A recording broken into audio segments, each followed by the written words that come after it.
Recently, I decided to take a closer look at the former U.S. Customs building in Manhattan, New York, and made some interesting observations that were very intriguing to me. Most of us assume that much of the architectural designs are simply symbolic with no deep meaning behind them. But just coincidental, at the time that this particular structure was constructed by architect Cass Gilbert, the USA and Europe were at their apex in world affairs, and many contemporaries have recently stated that we must excuse the racial overtones of that period because they were not intended to be harmful, but merely an expression of idealism.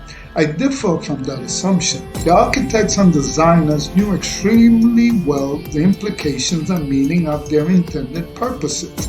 As an editorial on the Wall Street Journal wrote in 1914, the year in which World War I officially began, it represents the national government in its economic basis and financial life. So I was not swayed by the contemporary chatter.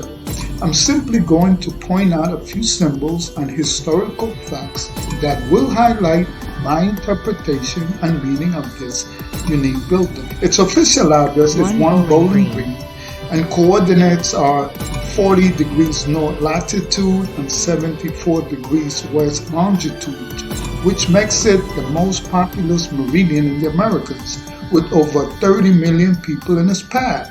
It is situated at the southern tip of Broadway. Take note that Broadway is the longest continuous thoroughfare in Manhattan, from the northern tip of the borough to its southern tip.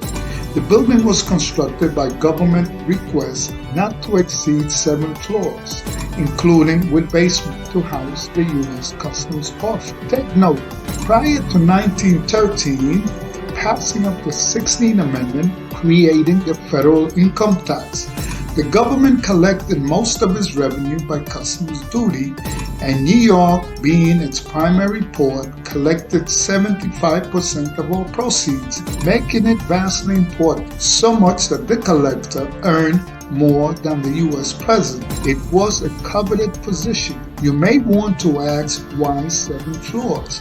There might be other reasons, but in metaphysics, 7 is a very significant number, as in 7 days of the week, 7 colors of the rainbow, 7 chakras, or energy centers. Let's put our thinking caps on. A building is like a human body, much like a church is structured. I will make a comparison so that you may understand what I am saying.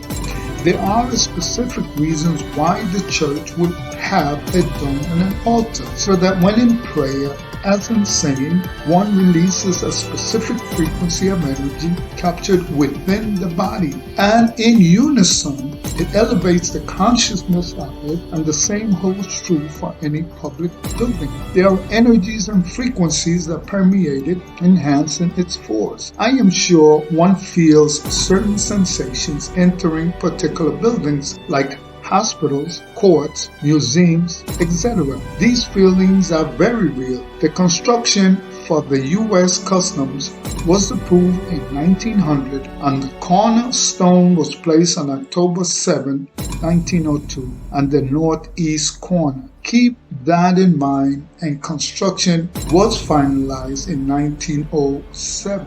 1907. Subscribe and support our channel.